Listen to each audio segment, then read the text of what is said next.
Josh, just what have you seen from Missouri's defensive front, and how critical is it that the offensive line for you guys gets back to playing like they were pre-Georgia? Yeah, you can't do things that hurt yourself in this ball game for sure.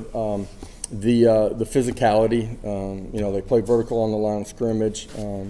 Loaded boxes on tape. We have to be physical. Our combinations got to be right. Our identifications got to be right. That's going to be absolutely critical in this football game. Tight ends got to do a great job of it as well. They're always a part of the run game when we're in 11 personnel sets, and then I think our running backs got to be extremely physical in this football game too. They're much improved on the defensive side of the football. You just look at them statistically. You look how the games have played out. The last 2/3 of the season, the video that you see on tape. It's a group, and I'm talking about their unit, that continues to get better and more comfortable in year one with a new defense coordinator. Vince and Austin. What about Missouri's offense? I know at times they've had some inconsistencies, but what do you see coming into this game and how they're playing on offense? I think they're getting better. Their quarterback's playing with more confidence. You got to do a great job with all the eye candy, the window dressing that they do, motions, and within their run game. If you don't have great eye discipline, all of a sudden you'll be out of a gap, and they have an opportunity to create a really big play. So for us, again, I was just talking about us on the offensive side, the line of scrimmage is going to be really important in this football game. You got really good skill players out on the perimeter too. They're athletic, they got speed, they're dynamic with the ball in their hands. You got to do a great job of tackling in space, and if you can get them in the third down, then we got to do a great job of applying pressure to the quarterback. Josh, Danny was able to endorse Spire last week. How much added value have they given all athletic programs on campus, but specifically football, and how vital is what they do, and how important is it fans really take kind of notice of those type of things? Yeah, NIL is a huge part of the landscape now, and from the moment that the law changed, the rulings changed. You've heard me say how important it is, as a player, former player, the opportunities that I would have been afforded. I think our players have handled it in a really positive way. Can't underestimate at all the importance that Spire has had in providing those our players opportunities. It's life-changing for them, and it's a huge part of the success as we continue down this road as a program. That's a huge part of it, and I think we're uniquely situated. The Power T, this fan base, the city that is Knoxville, the opportunities that can and are afforded to our players.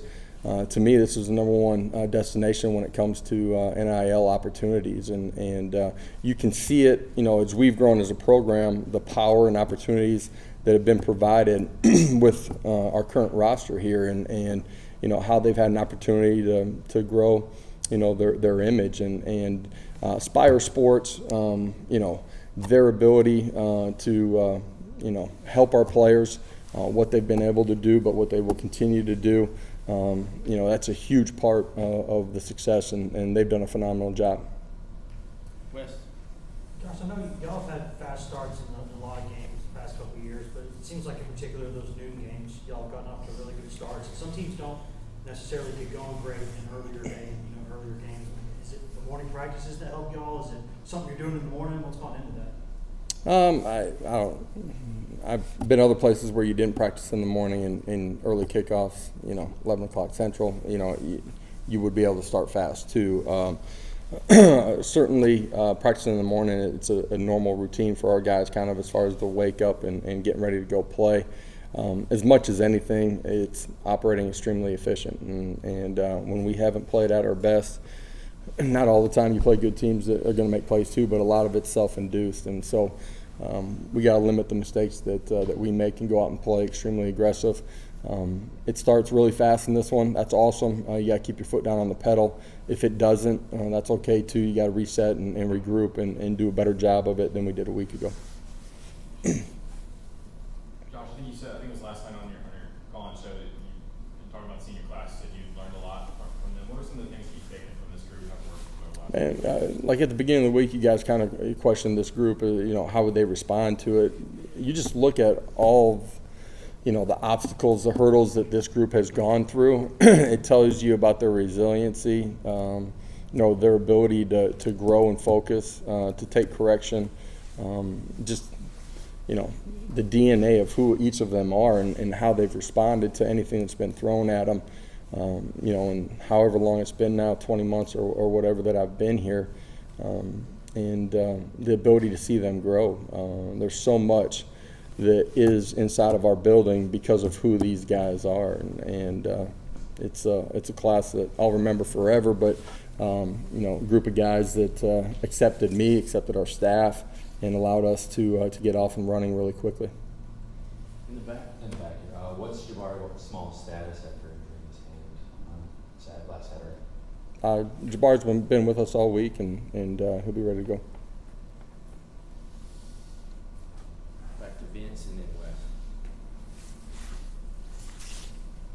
Where is Dylan Sampson in his development to try to get back on the field? I know he was in there late a little bit last week, but I'm sure having a third back option during the game would help. Yes, you know, sometimes just how the game unfolds dictates whether or not a younger guy gets in, and we got great trust and confidence in him. And as a young player, I do believe he gets better every single week, and all the things that it takes to play that position at a really high level. He's in the ball game. We're not going to do anything differently. Not going to call it differently. We've got great trust in him. In particular with the offensive line, you know, that group's been so good for most of the season and had some of those penalties last week and let a couple of blitzes get through. What kind of response have you seen from those guys this week in terms of their desire to sort of wipe that one away and move on? Talking about our offensive line there, you know, they've been really good in the meeting space and in the building at practice. They're a proud group. Obviously, we didn't play our best football last week. I think they're ready to respond in a really positive way, you know. Anything else? Okay. All right. Thank you. Yep.